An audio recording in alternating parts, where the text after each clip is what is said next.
భీష్ముడు శ్రీకృష్ణుని స్తుతించటం. అంపశయ్య మీద పడుకుని మరణం కోసం ఎదురు చూస్తున్న భీష్ముడు శ్రీకృష్ణుని సదా స్మరించుకుంటూ యుద్ధంలోని ముఖ్య ఘట్టాలను గుర్తు తెచ్చుకుంటూ శ్రీకృష్ణుడు అర్జునుని శంకను సందేహాన్ని నివృత్తి చేసి యుద్ధోన్ముఖుణ్ణి చేసినాడు మహాయోగ విద్యతో భగవద్గీతను ఉపదేశించి అనే విషయాన్ని ఇక్కడ స్మరిస్తున్నాడు.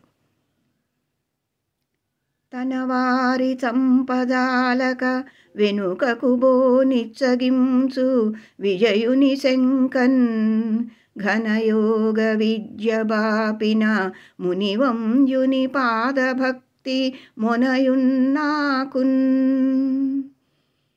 భావం: యుద్ధరంగంలో తన బంధుమిత్రుల ప్రాణాలు తీయడానికి ఇష్టపడక వెనుకంజ వేస్తున్న అర్జునునికి గీతోపదేశం చేసి సందేహాన్ని పోగొట్టి ముందంజ వేయించిన మునిజనవంజుడైన ముకుందుని పాదభక్తి నాలో పరిఢవిల్లాలి అని కోరుకుంటున్నాను అని భీష్ముడు చెబుతున్నాడు.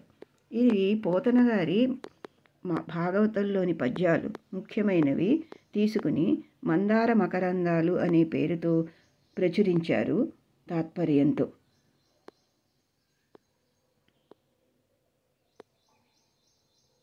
అందరికీ అందుబాటులోకి తీసుకురావటం కోసం. శ్రీకృష్ణ అర్పణమస్తు. ఈ పద్యం మరొకసారి.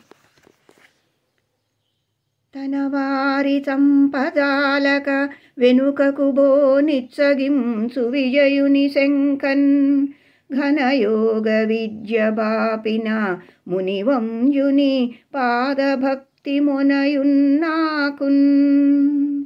శ్రీకృష్ణార్పణమస్తు.